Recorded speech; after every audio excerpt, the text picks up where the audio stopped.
Our top story, the Palestinian resistance movement Hamas warns Israel against forced expulsion of Palestinian residents in the Flashpoint neighborhood of Sheikh Jarrah in occupied Jerusalem, Quds. The warning comes amid reports that Palestinians living in the neighborhood have been placed under a siege by regime forces.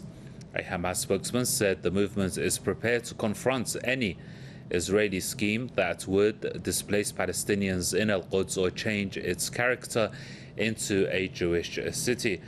Abdul Latif Al-Qanu also warned Israel against attacking the Al-Aqsa Mosque, stressing that such incursions would not be left unanswered.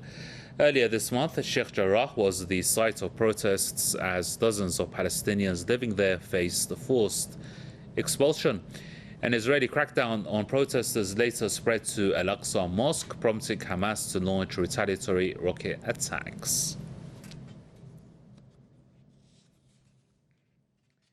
Jason Unruhe is a political commentator joining us out of Ontario. Jason, welcome. So as we have international efforts to de-escalate the situation in occupied Jerusalem, Al-Quds, we see that the Israeli regime is doing the opposite. Yeah, that's a part and parcel of the way that Israel has operated up until now.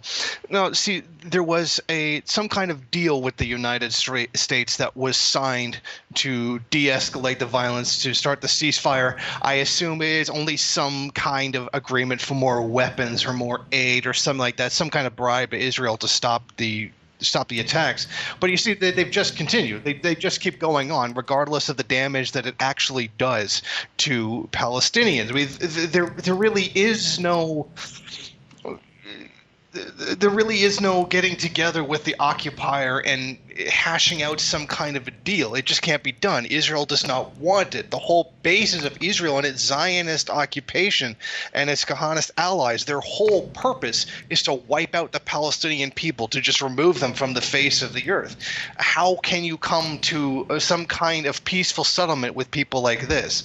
That's their whole purpose. Their raison d'etre is not to come to a peaceful agreement. They're not there to live peacefully with anyone. They are there as Zionists to completely steal that land, the Golan Heights out of Syria, and God knows what other territory they'd be stealing if they got a chance in order to do so. So this does not surprise me in any way, shape, or form, because this is the way that this is what Israel does. It steals land, it breaks agreements, it gets multiple rulings against it by the UN for building more settlers and stealing more land. They completely violate them.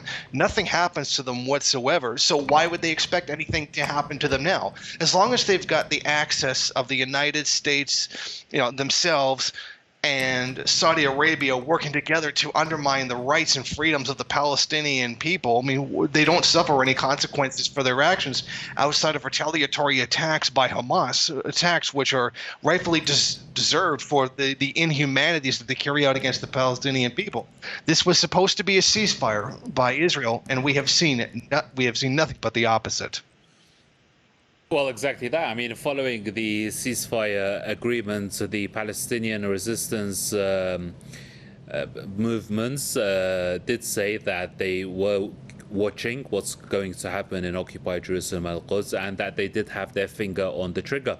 So, with Israel provoking, if something were to happen, if the Palestinians were to retaliate, Tel Aviv and its backers, they can't exactly say that they weren't warned. No, that's probably what I think is going to happen in this case. Israel is going to continue doing provocative acts that are going to provoke Hamas into retaliation. And then when Hamas retaliates for being attacked, then Israel is going to cry victim and say, look, we tried to have a peaceful agreement, we had a ceasefire, and then all of a sudden it started up again. That's literally the way that Israel operates on a victim complex when they are the victimizers the entire time. And that's the way that the mainstream media tends to portray this all the time, as Israel did nothing wrong, and it's just these people, Palestinians, that are attacking them for no reason other than some kind of alleged anti-Semitism, and that kind of dishonesty. I imagine people getting mad that you demolish their home homes and build new settlements for. I mean, that one example of a couple from Brooklyn onto a Palestinian home. I mean, of course, that's going to elicit anger from the people who are losing their homes and their land, and then we can go into the whole amount of Palestinian territory which is shrinking and shrinking by the decade. But that is it. Israel's going to provoke a retaliation from Hamas. Then it's going to cry victim, and then it's going to go out to the world saying, "Well, poor us. Why? What did we ever do to anyone?"